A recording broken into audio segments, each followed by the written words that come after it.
اے انسان، تیری حیثیت کیا ہے؟ تیرا مقام کیا ہے؟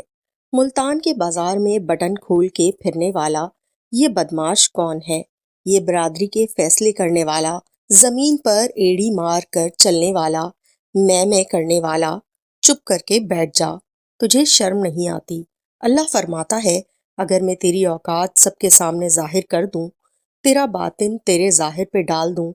کوئی تجھ سے صلح کرنا گوارا نہیں کرے گا۔ اللہ فرماتا ہے، اپنے آپ کو بڑا سمجھنے والے، میں نے تجھے پانی کے اس قطرے سے بنایا، جو جس کپڑے پر لگے وہ کپڑا ناپاک، جو ہاتھ میں لگے وہ ہاتھ ناپاک، بستر پر لگے تو بستر ناپاک۔ سوچ، اگر وہ قطرہ تجھ پر ظاہر کر دوں، پھر قرآن کو ہاتھ نہیں لگا سکتا،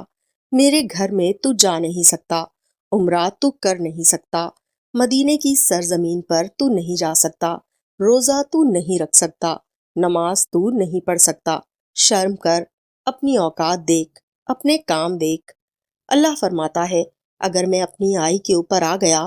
تو میں صرف اشارہ کروں گا۔ اے اپنے آپ کو بڑا سمجھنے والے، میں کرنے والے، ایڑی مار کر چلنے والے، اللہ فرماتا ہے، اگر میں اپنی آئی کے اوپر آ گیا تو میں صرف اشارہ کروں گا، اور وہ اشارہ تیرے دماغ میں، تیرے ذہن میں، تیری اس کھوپڑی کے اندر اس طرح کا فالٹ ڈالے گا کہ جو دنیا تجھے پروفیسر، ڈاکٹر، انجینئر کہتی ہے، وہ دنیا دیکھ کر تجھے پاگل پاگل کہنے لگ جائے گی۔ اے شرابوں کے جاموں کو ہاتھ میں پکڑ کر دکھانے والے، اگر میں رب اپنی آئی پر آ گیا تو گلاس تیرے پاس پڑا ہوگا، تیرے سامنے پڑا ہوگا، اور اگر میں تجھ سے گلاس پکڑنے کی طاقت نہ چھین لوں، مجھے رب العالمین بھی نہ کہنا۔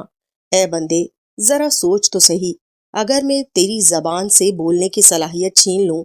تیری زبان سے بولنے کی طاقت چھین لوں، پھر کیا ہوگا؟ بیوی تیرے پاس کھڑی ہے، بچے تیرے پاس کھڑے ہیں، تو زبان کے بول سے سمجھانا چاہے گا، تو اپنی زبان کے بول سے سب کو سمجھانا چاہے گا، لیکن سارے کہیں گے لکھ کے دو، لکھ کے دو، ہمیں سمجھ نہیں آ رہی۔ یہ وہ خطیب پاکستان ہے کہ لوگ اس کو شیریں زبان کہا کرتے تھے، جس کو شعلہ بیان کہا کرتے تھے۔ قدرت کا امر زبان پر آیا، اللہ نے زبان کو اس طرح کا کھینچا، اس طرح کھینچا کہ آج پانی کے لیے پیاس لگی ہے پر کسی کو نہیں بتا سکتا، پانی مانگتا ہے تو لوگوں کو سمجھ نہیں آتی، روٹی مانگتا ہے تو لوگوں کو سمجھ نہیں آتی۔ 4 مرلے کا مکان ہے، 2 ایکڑ زمین ہے، 1 کروڑ کی گاڑی رکھ کے تو فرعون بن بیٹھا، اور نادان، تجھے شرم نہیں آتی؟ خود کو خدا سمجھ بیٹھا۔ او نادان، ٹکر تو دیکھ کس سے لے رہا ہے، اتنے بڑے رب سے لے رہا ہے، اتنے بڑے طاقتور سے لے رہا ہے۔ اے بندے، بغیر ستون کے تو 4 مرلے کے پلاٹ پر لنٹر نہیں ڈال سکتا، تو اس کے ساتھ ٹکر لے گا جس رب نے بغیر ستون کے 7 آسمانوں کو بلند کر کے رکھ دیا، تو اس رب سے ٹکر لے گا۔ تیری اوقات ہی کیا ہے، تیرے اندر ہمت ہی کیا ہے؟ ہائے، پیسے کی چمک دھمک نے، پیسے کی ریل پیل نے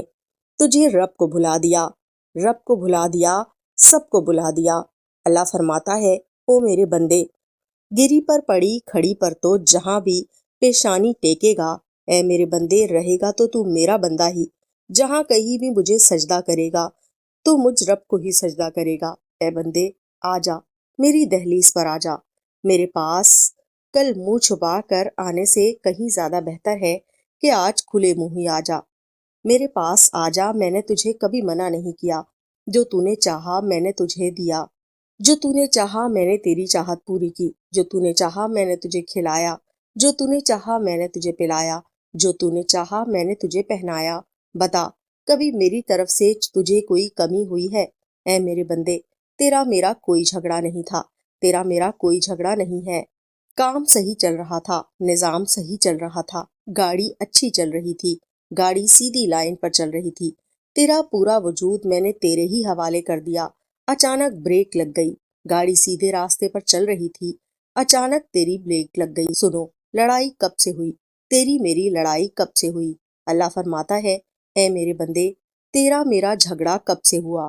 جس دن تو نے یہ 3 انگلی کی نشانی غیر کے آگے جھکائی تھی، اسی دن سے تیرا میرا جھگڑا شروع ہو گیا تھا۔ میں نے کہا نہیں تھا کہ 2 چیزوں پر کمپرومائز نہیں ہوگا، 2 چیزوں پر تیری میری صلح نہیں ہوگی۔ پہلی چیز، جو مرضی کرنا ہے میں معاف کروں گا، جو مرضی کرنا ہے، میں رب ہوں، میں معاف کر دوں گا، مگر شرک نہ کرنا، شرک سے بچنا۔ میرے نبی کریم صلی اللہ علیہ وسلم نے فرمایا، صحابہ سب کچھ کرنا، اللہ کے ساتھ کسی کو شریک نہ ٹھہرانا، ایسا کرو گے تو تباہ و برباد ہو جاؤ گے۔ خدا را اللہ کی تباہی سے بچنا، اللہ کے قہر سے بچنا، شرک کبھی نہ کرنا۔ اللہ فرماتا ہے، دوسری چیز ہر جرم میں سزا کی ترمیم ہو جائے گی، تمہارے ہر ایک سزا کی ترمیم میں کر دوں گا، لیکن سنو، کان کھول کے سن لو، خبردار، ماں باپ کے آگے آنکھیں پھاڑ پھاڑ کے کبھی نہ دیکھنا، اس گناہ میں ترمیم نہیں ہوگی۔ بوڑھے والدین کے آگے کبھی بھی آنکھیں پھاڑ پھاڑ کر مت دیکھنا، والدین کے آگے اپنے مزاج میں نرمی لا کر رکھنا۔ تمہارا رب کریم ہے، اور جس نبی کو تم پر مبعوث فرمایا وہ نبی رحمت للعالمین ہے۔ جوانوں، مجھے ایسے پیار کا انداز تو دکھاؤ کہ غزوہ کے موقع پر ایک صحابی گزرے، انہوں نے لوہے کی زرہ پہن رکھی تھی، جنگ کے لیے تیزی تھی، دشمن سامنے کھڑے تھے، یہ صحابی تیزی سے گزرنے لگے، جنگ کا میدان تھا، صحابی نے لوہے کا جوتا پہن رکھا تھا، ان کے لوہے کی جوتے والا پاؤں میرے نبی کریم صلی اللہ علیہ وسلم کی نالین پر آ گیا، صحابی تیزی سے جا رہا تھا، صحابی کے لوہے والا جوتا میرے نبی کے نازک پاؤں پر آ گیا، اب جیسے ہی لوہے والا جوتا نبی کے پاؤں پر آیا تو درد کی آہ نکلی، منہ سے آہ نکلی۔ میرے نبی کریم صلی اللہ علیہ وسلم کے ہاتھوں میں ایک چھڑی تھی، وہ صحابی جنگ کی طرف دوڑے چلے جا رہے تھے، نبی نے پیچھے سے وہ چھڑی اس صحابی کو دے ماری، آقا کریم نے ہاتھ میں پکڑی چھڑی ماری، چھڑی اس لیے ماری کہ آپ خیال سے چلیں، اگر یہی پاؤں کسی اور کے پاؤں پر آ جاتا تو اس بیچارے کا کیا بنتا۔ اللہ اکبر، انہوں نے تو لوہے کی زرہ پہن رکھی تھی اور چھڑی تو لکڑی کی تھی، لوہے پر لکڑی کا کیا اثر ہونا تھا۔ اللہ اکبر، بس پھر کیا تھا، وہ صحابی وہیں کے وہیں کھڑے ہو گئے، پوچھا چلتے کیوں نہیں، کہا میرا پاؤں کملی والے کے پیر پر آ گیا ہے، ڈر لگتا ہے کہیں پہ پاؤں اگلے قدم پہ رکھوں اور زمین مجھے نگل نہ جائے۔ صحابی رو کر اپنے خیمے کی طرف چلا گیا، صحابی کہتا ہے پوری رات مجھے نیند نہیں آئی، ساری رات روتے ہوئے گزری کہ کہیں جبرائیل علیہ السلام اللہ کی طرف سے میرے لیے کوئی حکم نہ لے آئیں۔ صحابی کہتے ہیں پھر کیا ہوا، میں نے مصلے پر بیٹھ کر اللہ کے سامنے زاروں قطار رونا شروع کر دیا، گڑ گڑا کر اللہ سے دعائیں مانگنی شروع کر دی۔ میں نے کہا یا اللہ، میں نے جان بوجھ کر نہیں کیا، غلطی سے نبی کے پاؤں پر مجھ بدبخت انسان کا پاؤں آ گیا، یا اللہ صبح کو میرے لیے کوئی شرمندگی کا اعلان نہ ہو جائے۔ کہنے لگے بس صبح کے انتظار میں تھا کہ صبح ہوتے ہی آقا صلاۃ والسلام کی خدمت میں جاؤں گا اور اپنے لیے معافی کی بھیک مانگوں گا۔ صبح فجر کی اذان ہوئی، اذان دینے والے نے ساتھ ہی اعلان کر دیا کہ وہ شخص کہاں ہے جس نے کل رسول اللہ صلی اللہ علیہ وسلم کے پیروں پر اپنا پاؤں رکھا تھا، وہ صحابی کہاں ہے، وہ جلدی سے آئیں، اللہ کا نبی اسے بلا رہا ہے۔ صحابی کہتے ہیں میری چیخ نکل گئی، میں پریشان تھا کہ اللہ کے نبی نے مجھے کیوں بلا لیا، اب تو جبرائیل بھی اللہ کی طرف سے کوئی قانون یا سزا لے کر آ گئے ہوں گے، اس لیے تو مسجد میں اعلان ہو رہا ہے کہ وہ بدبخت کہاں چلا گیا جس کا پیر نبی کے پیر پر آ گیا تھا، اور آقا کریم بھی بلا رہے ہیں۔ صحابی کہتا ہے میں دبے پاؤں ڈرتا ہوا حضور کے پاس آیا، اللہ کے نبی صلی اللہ علیہ وسلم کے سامنے آ کے ادباً احتراماً کھڑا ہو گیا، ڈر کی وجہ سے میری آواز تک نہیں نکل پا رہی تھی،